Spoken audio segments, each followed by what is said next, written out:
This episode of Physically Spiritual will explore how men conform their lives to Christ as bridegroom of the Church in the Sacrament of Holy Orders. Welcome to Physically Spiritual. I've been amazed by how much growing physically healthier has changed my spiritual life.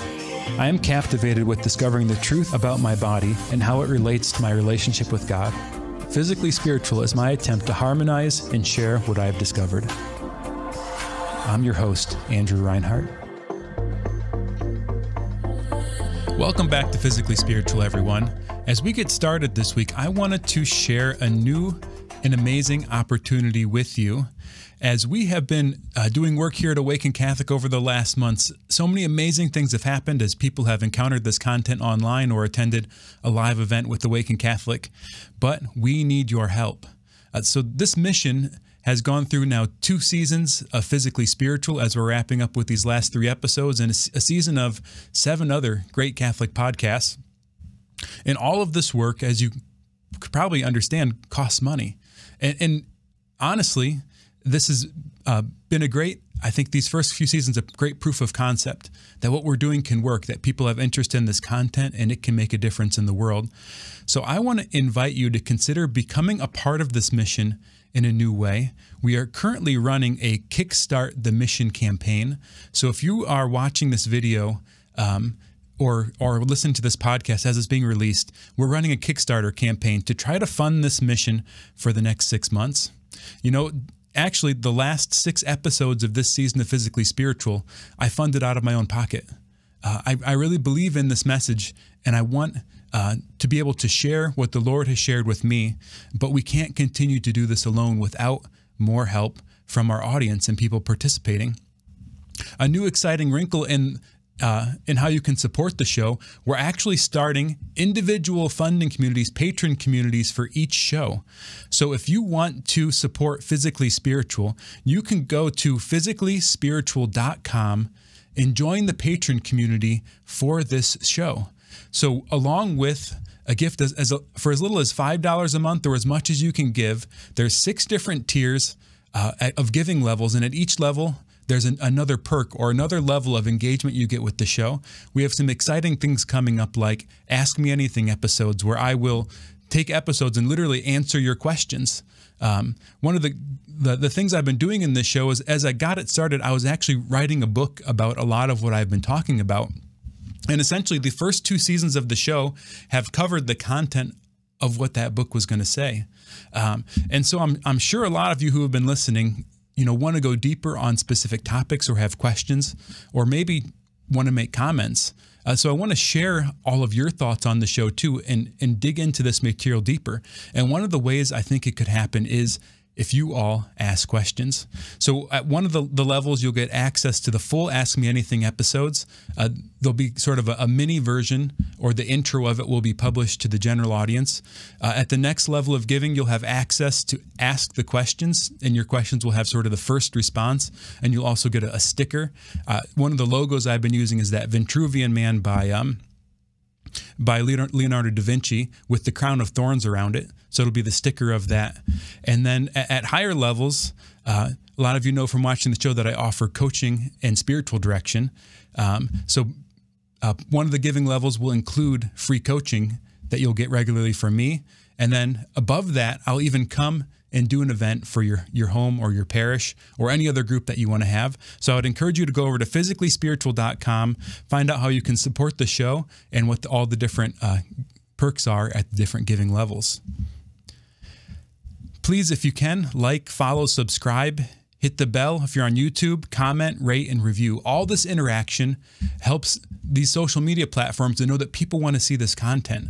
So the more you interact with the content, the more other people are going to see it. And you're helping us to get this great message out. So even if you can't support the show financially, you can support it by just being here, watching the episodes, and then interacting with it on some level. And then finally, you've heard us say before, but we have a free app for you to enjoy where you can get access to all the content put out here at AWAKEN Catholic. It's a great alternative to social media, and there's a lot of other features too. So go to the awakenapp.io or search for the AWAKEN app on your Google Play Store or Apple App Store. All right, welcome back to the show, everyone. Sorry for the kind of extended announcements at the beginning, but it's a really exciting time for us as we're trying to fully fund this mission. And I just wanted to share a little bit more about that. So as season 3 has been progressing, we're now in the final 3 episodes of the season. These 25 episodes have gone through what I talked at the beginning as a 3-legged stool. They're sort of the 3 supports that help us to grow closer to God, that help us to get to the point where God is really guiding our lives and drawing us closer to Him. And these 3 levels, or these 3 legs that are under the stool, these supports are life of the sacraments, receiving the sacraments the church offers us. 2, it's our mystical prayer, our prayer with the Lord, deep personal prayer with God. And then finally, asceticism, the prayer, the sacrifice, and the things that we offer to the Lord to mortify our flesh and our desires in order to free us, to become present to what the Lord is bringing us to in our life. So these 3 different areas, we've had 7 or 8 episodes going through each of these legs of the stool. And this is our final episode on the sacraments, about the Sacrament of Holy Orders. And this sacrament is one of the 2 sacraments of service. The sacraments of service are what the Catechism calls them. And when I talked about the sacrament of matrimony a few episodes ago, I talked about it from a greater context, kind of a creation context or a cosmological context of how it fits into God's bigger plan. And I think this is important with holy orders too. So we need to start to have a vision of what stewardship means and getting rid of a vision of what domination is. So when we see the world as modern people, as contemporary people, we're often influenced by non-Christian philosophies. And these non-Christian philosophies often see everything through the dynamics of power. And so our understanding of how we relate to nature or how we relate to other people is through this power dynamic, or a dynamic of domination. The Christian vision isn't this at all.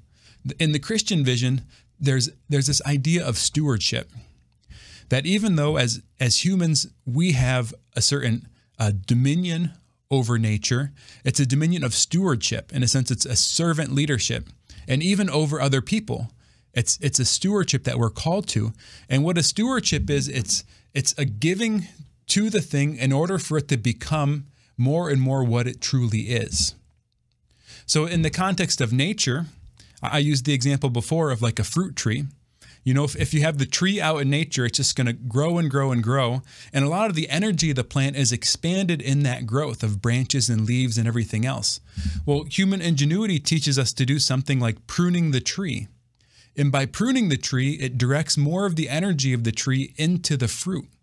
So there's this relationship between humanity and the rest of nature by which we're blessing nature and nature is blessing us. There's this reciprocal giving. And this is the relationship we're called to with the whole natural order. And similarly in our relationships with other people. You know, when we talked about matrimony, we talked about family. And motherhood and fatherhood is this kind of a servant leadership where, yeah, they have a certain dominion over their children. They're raising their children, but we shouldn't interpret that with the lens of domination and ownership and all these lenses that our culture invites us to put on. But we have to have this vision of love, of self-gift. And this is important now when we talk about holy orders too, because deacons, priests, bishops, they're the leaders of the church. Their call, part of their mission is leadership of the church, of our home parishes, of our diocese, and of the church at large. So when we see the church, we can't interpret it through these political lens, through this power dynamic, but we have to understand that what they're called to do is to have a stewardship of the church, similar to the kind of stewardship that mothers and fathers have with their children. So I would encourage you as I'm going through this episode to make sure you keep those lenses on, the stewardship lenses, the gospel lenses, and just check yourself if you start to have that interpretation of domination and power. So in holy orders, we use that term, it's a plural, holy orders. It's a sacrament by which men are ordained for 3 different orders: the diaconate or deacons, an ordination for service, the ordination of priests, or the presbyterate, presbyters is the word that the New Testament uses, or the episcopate or bishops. These are the three orders or three levels of ordination that are part of this sacrament of holy orders. But the foundation of all orders is the order of Christ. Christ is King of the universe, but the scripture also presents Christ as a new high priest. Read through the book of Hebrews in the New Testament, and you'll see a deep and rich exploration of this idea of Christ as high priest. Both Christ perfectly fulfilling the priesthood that was present in the Old Testament, the priesthood of the temple, but then also a fulfillment of that in the new covenant, the New Testament, that Christ is also a new priest in the order of Melchizedek. So those that receive holy orders take a participation or become people who live out the priesthood of Christ here on earth in a special way. Now, all of us as Christians are called into a certain kind of priesthood, what's often called a baptismal priesthood or a royal priesthood. So as baptized and confirmed Christians, we are called to live the three offices of Christ, or the three kind of ministries of Christ as priest, prophet, and king. So we're all called to this sort of general priesthood, and this is a priesthood on the natural level in our families and whatever work the Lord is calling us to. But the ministerial priesthood, the priesthood of holy orders, is specifically ministry in the church. So the priest, the deacon, and the bishop become an instrumental cause of God's grace in a way that us lay people are not.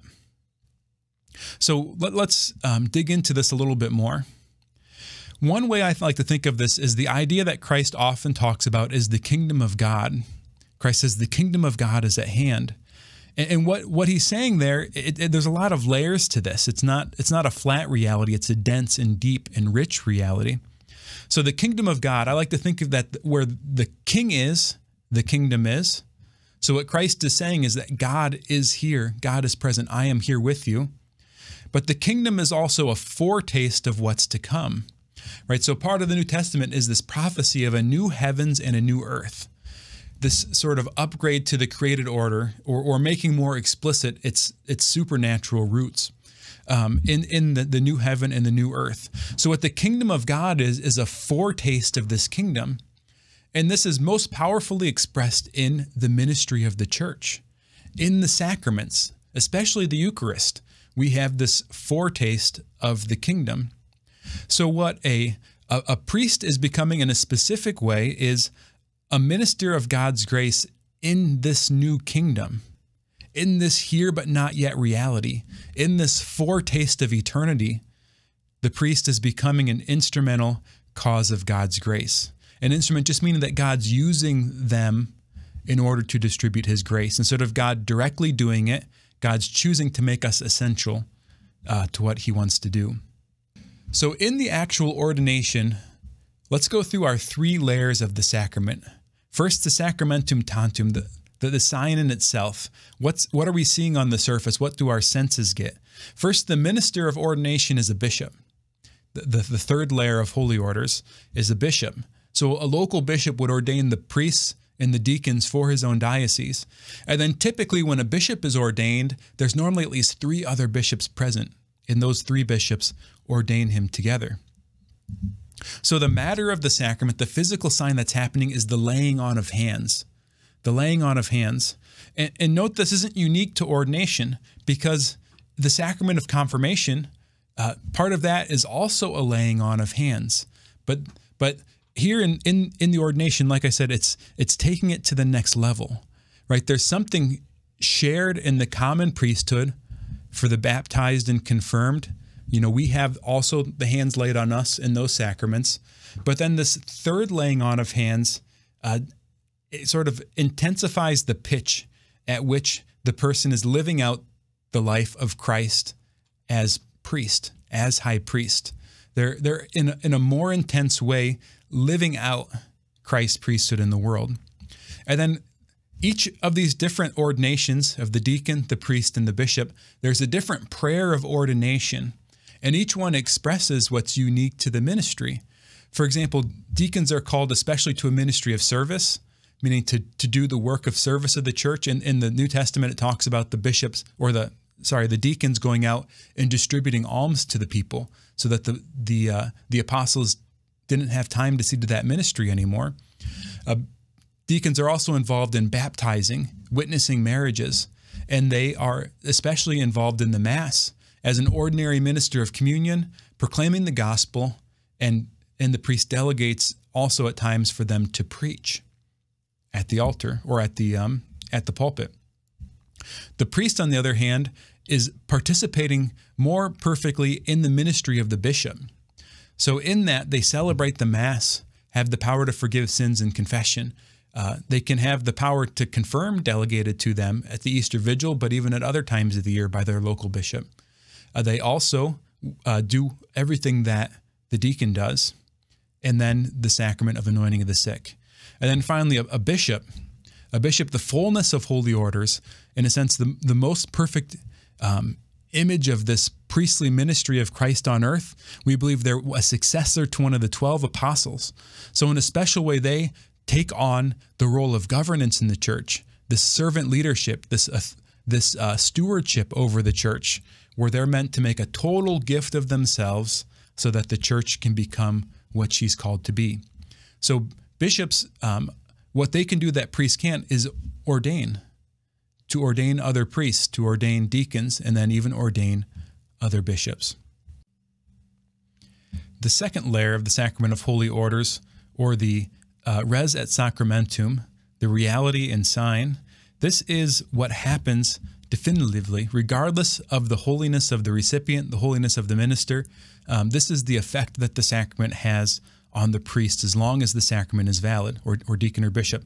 And this is sometimes called the sacramental character, or the seal of the sacrament.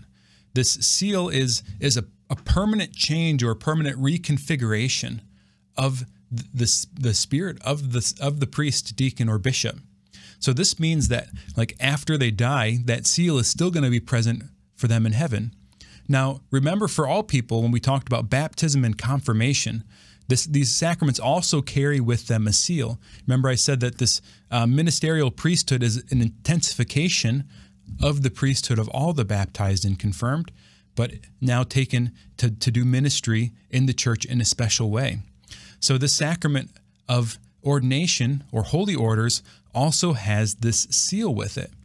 This seal, this permanent character, this reconfiguration of the soul, opens up a new channel of grace. And like I said before, the specific grace of holy orders is that they become, in a new way, in a special way, an instrumental cause of God to give grace to the world. They become another Christ in a way no one else is. And then the final layer of the sacrament, the res tantum, the reality itself, or the reality in totality. This is to live how Christ would live. The specific grace to live how Christ would live. So a priest, a deacon, or a bishop, more than anyone else, is called to be an image of Christ on earth, to live a life conformed to Christ, to live how Christ would live. This is why, at core, at the heart, why men receive the sacrament of ordination, and why it's always connected in some way to celibacy too, to this state of giving up marriage for the sake of the kingdom of God. So there's this conformity to Christ in a way that the rest of the baptized, the rest of the confirmed are not. So what does this have to do with physically spiritual? Right, this is something I contemplated going through these 7 sacraments, was like, I kind of getting off topic to talk about holy orders. Like, isn't this something just purely spiritual? And the more I thought about it and prayed about the topic, I realized no. Because the foundation of priestly ministry is the humanity, the human nature of Christ, and then the human nature of the priest being conformed to Christ. And when I think this is essential, because this is really what's, I think, most deeply attacked about the Sacrament of Holy Orders in our modern world. One, that priests, deacons, and bishops are only men. And then second, that these men are celibate, or each order is connected to celibacy in some way. You know, in the Western Church or the Roman Catholic Church, a permanent deacon can be married before they're ordained a deacon. But after they're ordained, like if their wife were to pass away, they actually can't get remarried after their ordination. And there are even special circumstances where a priest could be married before they're ordained. For example, if they are converting from a rite or another ecclesial community where they have priests that are ordained, for example, like the Anglican Church, they can come and become a Roman Catholic priest, but then be married still. Well, in these cases, they can't get remarried. And in some Eastern rites of the Catholic Church, the priests can be married too. They're married and then can be ordained. But similarly, if their wife passes on, they can't get remarried. But even in these other rites of the church where the priests are married, they choose from amongst the celibate clergy those who will become bishops. So you see, even when there's situations where the deacon or priest can be married before they're ordained, it's still on some layer connected to a celibate state. And we're going to dig into that a little bit more later. And this is because the body of the priest is essential. The body of the priest is essential. It's not accidental. It's not secondary. It's not a purely spiritual work. You know, I often like to quote this line from St. Thomas Aquinas, that grace doesn't destroy nature, but it heals and perfects it. I'm probably poorly quoting it right now. I'll throw it in the show notes for you. But this idea of what the priest is receiving from the ordination from God through the instrumental cause of the bishop that's ordaining him is this greater conformity to Christ. And Christ was a man. Christ was a human being, fully human, and yet at the same time fully divine. So the priest's body is not accidental, is not unimportant, but is essential. So this is why I think Holy Orders is important to discuss on Physically Spiritual. In order to be a father, we have to first be a son and a brother. In order to be a father, we have to first be a son and a brother. And the same would go with motherhood. In order to be a mother, you have to first be a daughter and a sister. And what's going on spiritually, our growth spiritually, our growth into full maturity into Christ, follows the design of how we mature naturally. It follows the design of going from infant to child, and through this maturing phase into being a man or a woman. So we also spiritually mature. And this is essential because priesthood is spiritual fatherhood. We literally address our priests as father. And this is because it's spiritual fatherhood. One of the ways the church describes the family is the domestic church. And I think we can describe our parishes as an ecclesial family or a church family. So those men who are married become the priest of their domestic church. And those men who are ordained priests become the fathers of their ecclesial families. You see how I'm intentionally mingling the language here? But I don't think matrimony and celibacy are as distant as people sometimes make them out to be. The foundation of all fatherhood and motherhood is first to be a son or daughter, and then a brother or sister.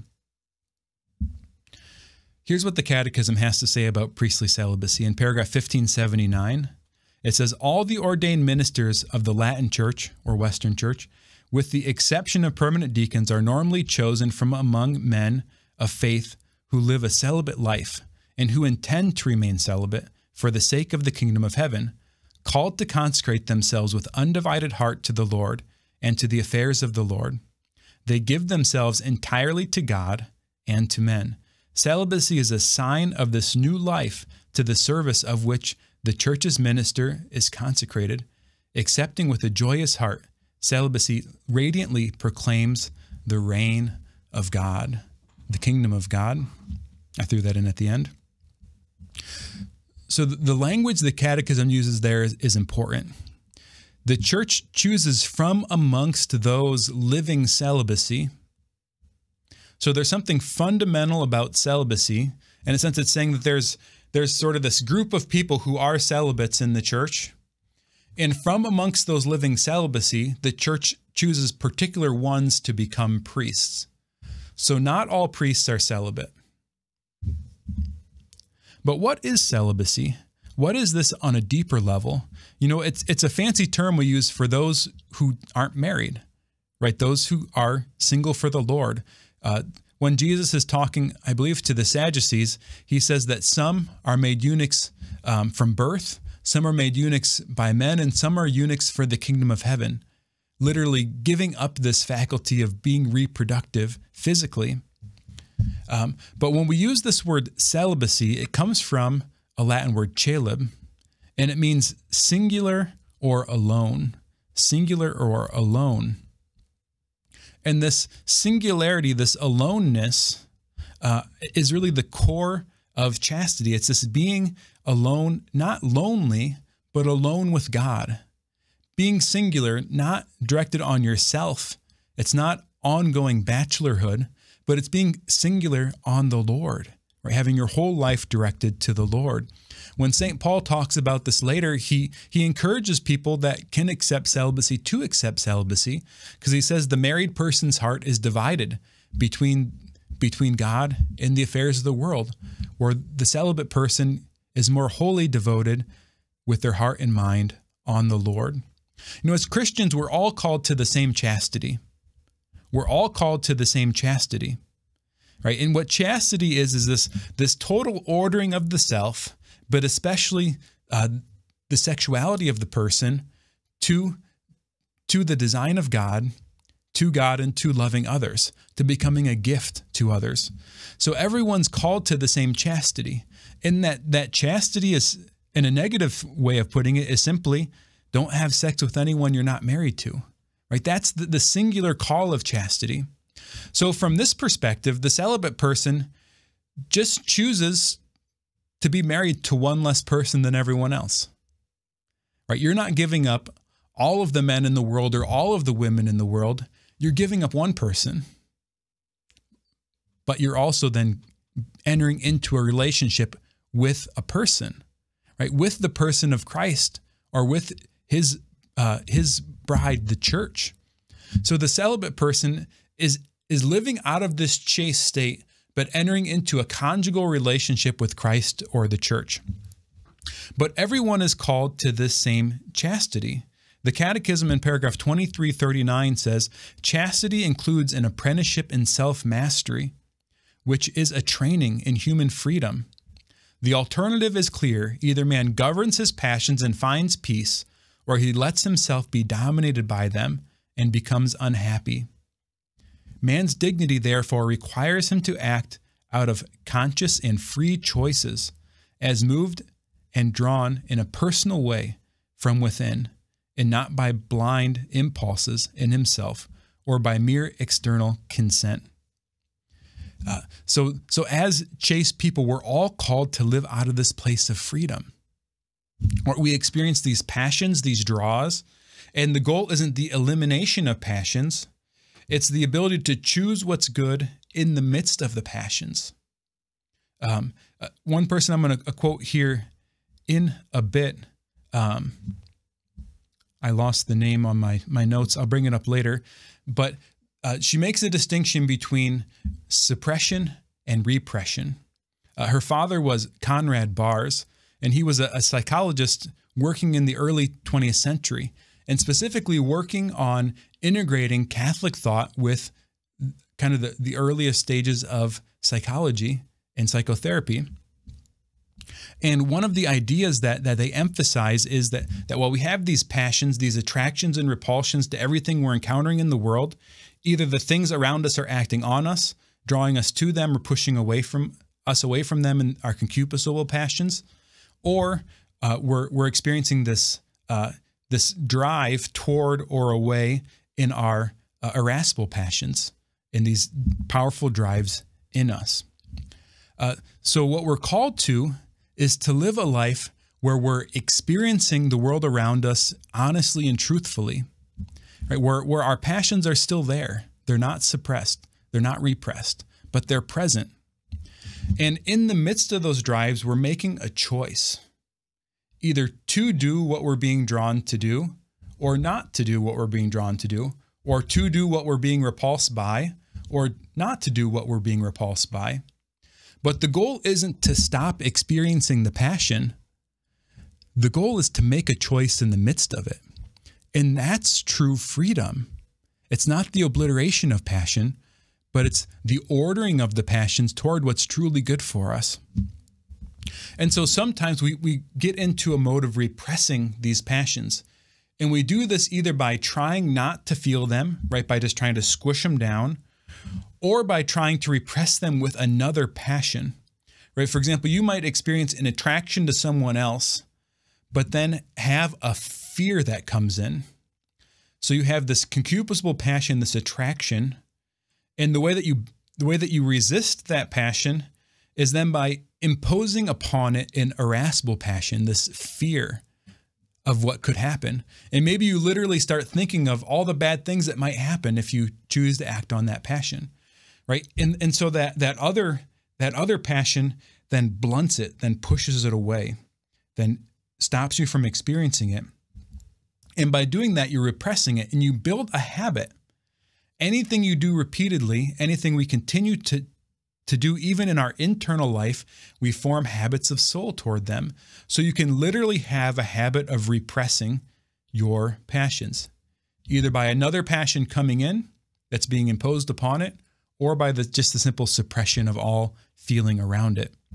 So chastity is not this repression of passion. Catechism 2347 says, the virtue of chastity blossoms in friendship.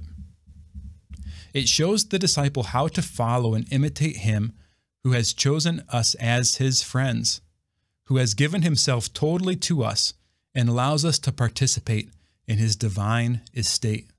So chastity blossoms in friendship. Marriage is a particular and special kind of friendship between a husband and wife. Celibacy, on the other hand, is a particular and special kind of friendship with Christ and the church that the priest participates in. So this blossoming in friendship is happening in the vocation that we're called to, but then also lives itself out in our particular relationships. And this is going to, I think, be important for the priest as we move forward. And I get talking about practicals at the end of this episode. So from this perspective, celibacy is not simply not being married. It's supernatural, conjugal relationship with either Christ or the church. I'll say that again. Celibacy is not being married. It's a supernatural, conjugal relationship with Christ or the church. So the foundation of all communion is solitude. Earlier in this season of Physically Spiritual, we talked about solitude. And in John Paul II's Theology of the Body, he talks about these great concepts of original solitude and original unity. Original solitude was the fact that Adam, humankind, was alone amongst the created order in relationship with God and knowing the truth and able to act freely. So then able to enter into communion, able to enter into covenant. And then original unity flowed out from that as God formed Eve from Adam's side, and Adam proclaims at last, bone of my bones and flesh of my flesh. They had this connection, this togetherness, this covenant with each other.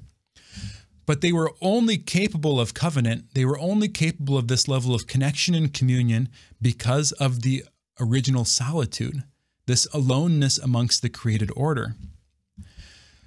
So marriage, in a certain sense, also includes a kind of spiritual celibacy. There's an internal solitude that the married person must cultivate in order to live well the sacrament of matrimony. What the heck am I talking about? Am I talking circles here? No. Marriage includes a certain spiritual celibacy. There's an internal solitude that the married person must cultivate in order to live well the sacrament of matrimony. So in order for me to love my life well, in order for me to love my wife well, in order for me to enter into that relationship freely and to be a true gift of self, that flows out from this solitude I have with the Lord, right? So me being a son of God and having this brotherhood with others by which I'm supported, then I can be a husband, flowing out from that maturity that comes from that spiritual sonship and spiritual brotherhood. Then I can be a spouse. And then from that spousal relationship then flows out my ability to be father, my ability to love. In this same form takes place whether I'm called to chastity in the married state or I'm called to chastity in the celibate state. So the celibate lives a solitude with God out of which they enter into a conjugal relationship with Christ or the church. So the difficulties a married person experiences doesn't come from the fact that they have a wife, right? The solution isn't to get rid of your spouse and live a celibate life. On the other hand, the difficulties that a celibate person might encounter doesn't come from the fact that they don't have a husband or wife. It comes from this more foundational vocation, right? The vocation of all the baptized to be a son or daughter of God, to be a brother or sister in the church. And it's this more foundational level of relationship with God by which we then live our vocation, whether it be to marriage or celibacy. So some people looking at different crises in the priesthood today, whether it be the abuse crisis or different priests leaving, literally choosing not to be priests anymore, even though that character remains, by a great mercy, the church can relieve them of their clerical state, and they'll still have that indelible mark on their soul, but they just won't be working as a priest anymore. So even if you change that state, that's not the solution. Not being celibate isn't the solution to these problems. Otherwise, married people wouldn't abuse people and married people wouldn't get divorced, right? Anyone that's married knows that getting married doesn't magically make your life perfect, doesn't take away your broken desires and wounds and traumas and hurts. And on the other hand, anyone who's celibate knows not getting married doesn't protect the world from your wounds and traumas and hurts either, right? So the solution isn't to change your state, right? The grass isn't greener on the other side of the fence. The saying goes, the grass is greener where you water it. And I'm going to link a set of talks in the show notes. I forget, and I apologize, I forget the lady's name, but she gives us a great series of lectures on her father's work, Conrad Bars. And in these lectures, she said, in the celibate state, the person is free to be love without having to make love. The person is free to be love without having to make love. So our sexuality, our faculty of bringing life into the world is foundationally our posture toward the rest of the created order. And that posture toward the rest of the created order is either maleness or femaleness. So as a sexual person, I'm first male in relationship to the rest of the world. It's a relational state. So from this perspective, being a man isn't completely devoid of the feminine, and being woman isn't completely devoid of the masculine. It's just that in my body, I'm incarnating the masculine in a certain specific way, and then spiritually, I'm also going to be predisposed to the masculine in a certain special way. But the goodness, the excellence, and femininity isn't completely devoid in me as a man. Then on the other hand, in a woman, the excellence and goodness of masculinity is not devoid in them either. So fundamentally, I'm a sexual person because I am male or female. And then out of this maleness or femaleness, when I have maturity, right, meaning when I have, in a sense, chastity, when I have this ordering of my whole person, then I become capable of being conjugal. meaning I become capable of entering into a relationship of self-gift by which life enters into the world.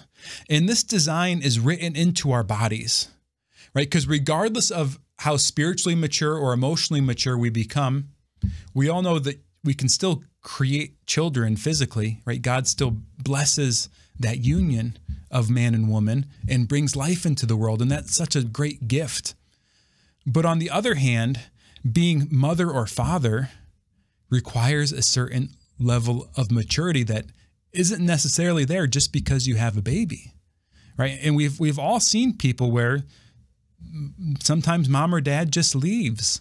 Sometimes they're there, they quit and stay. Sometimes they just struggle to meet the basic needs of what they're being called to.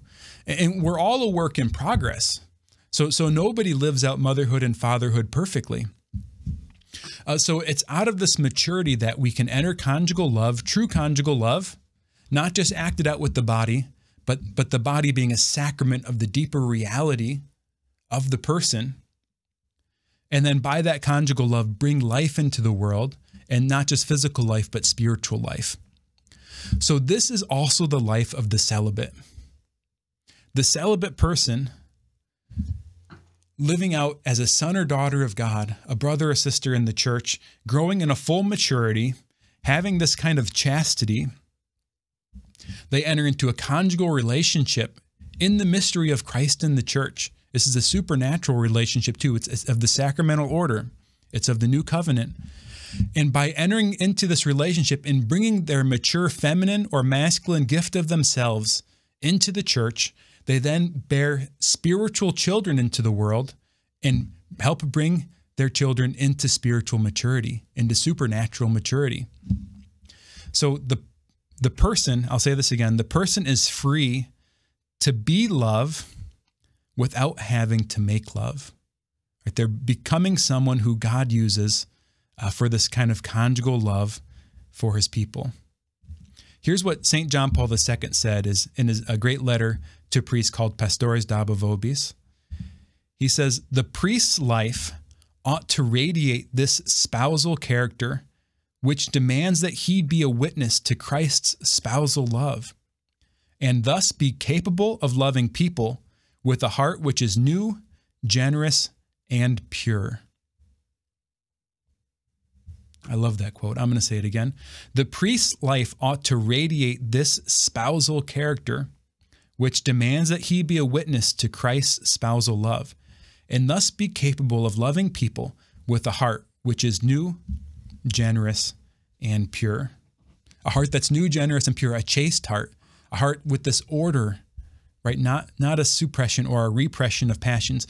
You know, the journey to chastity isn't the journey of figuring out how to not sexually act out, how to not objectify other people, how to not masturbate, how to not have sex with people you're not married to, right?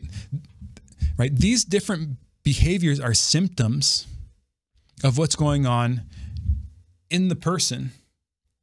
So in the person, the chaste state is present by this complete ordering of the person to God's design. And then that manifests as the capability to live chastely. Right? To choose not to objectify someone you see, or to not masturbate when you have that impulse, or to not to have sex with somebody that you're not in a covenant with, right? So this is this deeper thing that flows out of us, but it comes from this more fundamental ordering. And this is what John Paul II is saying, this heart which is new, generous, and pure. In a sense, the priest's heart is a fatherly heart by which the faithful can come and rest and experience the love of God the Father, right? It's a heart of trust, right? That in the confessional, you can say whatever and experience Christ's love, right? That your words aren't going to be manipulated or you're not going to be taken advantage of, right? It's a heart by which the priest, by prayer and study and seeking the Lord in meditation, then breaks open the fruit of that relationship with God and feeds the faithful in his flock with the homily, with the sermon he preaches at Mass, right? This is the chaste and celibate heart of the priest by which they bear spiritual children into the world. And they radiate this spousal character. So you can sort of get mixed up in either extreme. You can get mixed up on the one hand in some kind of acting out, some kind of loss of control, of continuing to struggle with your sexuality into your vowed state, whether you're married or you're celibate. On the other hand, you could struggle with a kind of repression where you just stuff those feelings and turn them off or suppress them with another emotion or another passion, by which then you sort of lose that humanity. You lose that warmth. You lose that radiation of spousal love. So you can go on either extreme. I would say the typical expression is actually some kind of oscillation between repression and acting out.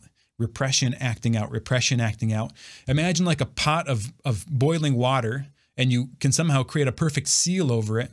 And then the pressure eventually builds up and spills over, pushes out, right? There's some that might have a sort of more perfect repression, where they've just completely shut everything off and they literally don't feel anymore. And that's how they've accomplished this quasi-celibate state or this sort of surface celibacy. Now, on the other hand, there's some that probably have this extreme acting out, where there might be no repression, but they're just sort of acting on all of their whims and desires, and maybe even struggling with some kind of predatory behavior. But more commonly, we're in this space of oscillation, of repression, overflow, repression, overflow. So what we need to do is start to go through a healing process. And this healing process looks like the natural growth process. So it's a process of discovering our divine sonship or daughterhood, letting God love us, reading the scripture and experiencing God's love in that, experiencing God's love through the mothers and fathers, whether those here on earth, those in heaven, the spiritual mothers and fathers we have, the priests and religious we know, or maybe just the mentors that we have in our life, right? Going through and experiencing that love, and then learning how to enter into relationships well.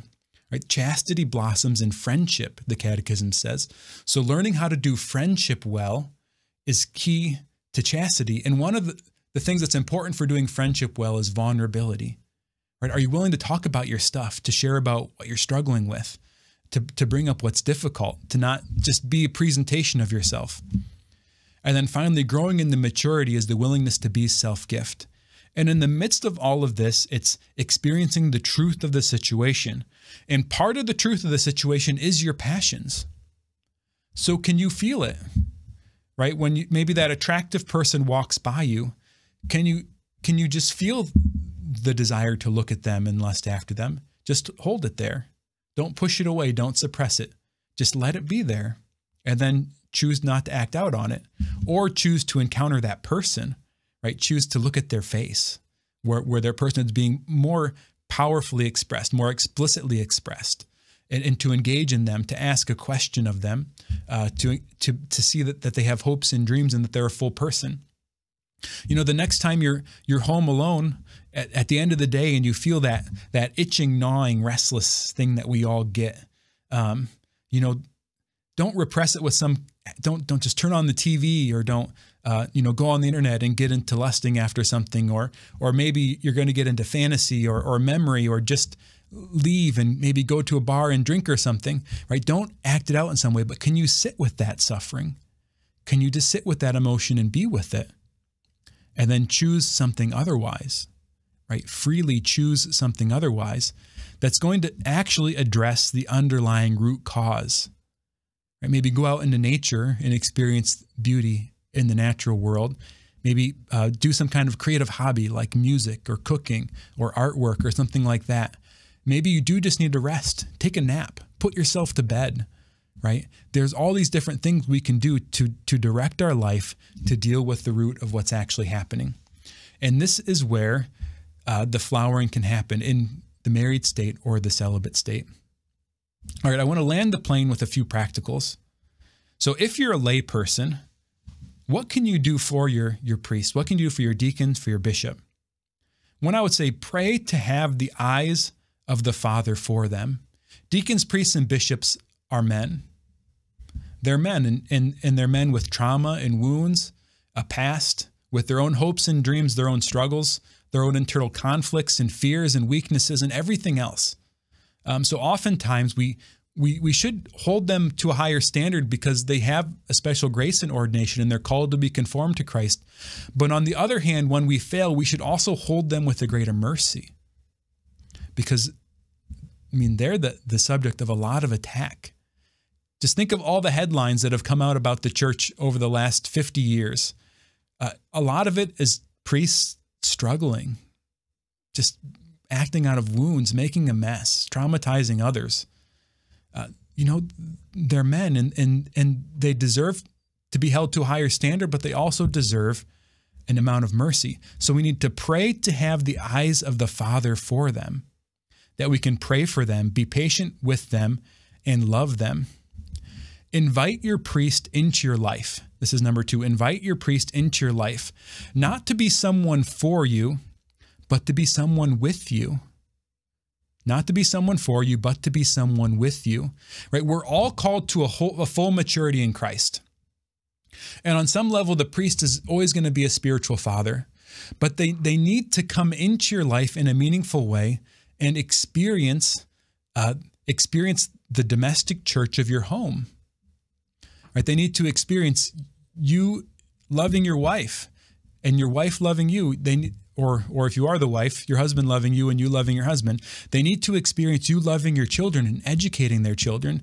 They need to be with your kids in a chaste and holy way. They need to experience this kind of domestic love because we as lay people are an image to the priest of their conjugal call to enter into the spousal relationship of Christ in the church.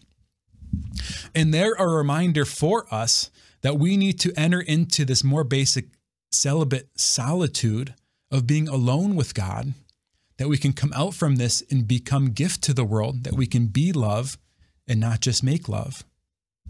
So we need to invite the priest into our life, not to be someone for us, but to be someone with us. Bring them into your family. Your conjugal love and the education of your children illustrate for them in a physical way, in a sacramental way, what they're called to be for their church. So they need you. They need you.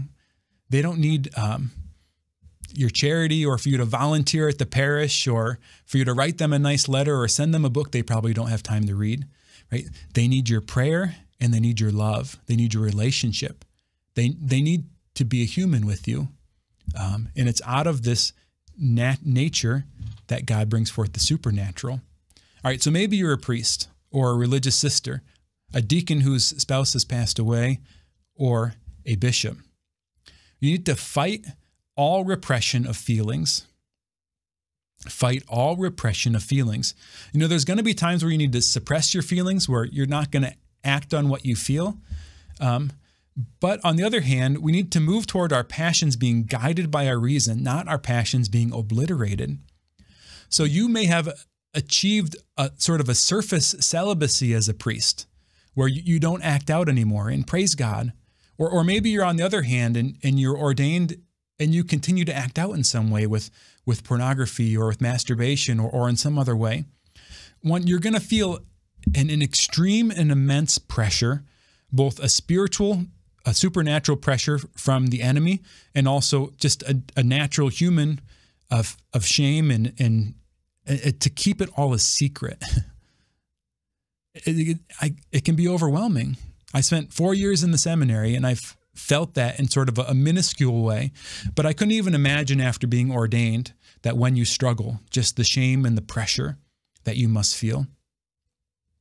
So we need to fight that kind of repression, acting out dynamic. And that begins by beginning to feel those feelings, beginning to let them be there, give them permission to be present, because the feelings in themselves aren't sins. It's the choices we make with them. And then in the midst of experiencing them, starting to make choices, right? At first, there might be like a boiling over effect, right? Where allowing those emotions to be there are going to push you over the edge. And I'm linking that set of talks by Conrad Barr's daughter, but based on his work in the link, and it's a great resource where she talks about some of the stuff about celibacy. But moving toward that integration of those feelings. I think there's a great temptation amongst the clergy that we flip things on their head. So we're all called to this solitude with God and unity with others. Solitude with God and unity with others. And I think sometimes in a priest's life, the temptation can be that all of my time with God is when I'm with others, and all the time that's my sort of personal time is time alone. So I'm always together with others when I'm with God, right? All of my prayer revolves around the liturgy, whether it be at Mass or the other sacraments or the liturgy of the hours. The liturgy of the hours, even when you're by yourself, is a communal act, just by doing what it says. So by doing that, you're avoiding this kind of mental prayer, this solitude with God, this entering into the pain and suffering of being alone with the Lord, and just dealing with being human in the midst of that, entering into the scripture in a relational way, or just entering into you can make the liturgy of the hours into a meditation too, of entering into the Psalms and the other readings in there in a relational way with the Lord. And then on the other hand, you might fall into the temptation of all of your quote unquote personal time you spend alone. You spend in isolation, maybe not in bad ways, maybe studying and with your hobbies, but does anyone really know you? Does anyone know your heart? Does anyone know your thoughts? Does anyone know your desires, your fears, your hopes? Right? Does anyone have access to that? Because if no one does, that's not celibacy. That's an inhuman state. So as a celibate person, you have to have unity with others. You have to have, there has to be a rebalancing where your prayer with the Lord is a mix of communal prayer and solitude prayer, of mental prayer, and your personal time is a mix of time with others, really meaningful time with others that sometimes includes radical vulnerability. The life of celibacy is not a life without vulnerability. And then on the other hand, learning how to enter into solitude with the Lord in your personal time too. So learning how to practice the presence of God through your whole life.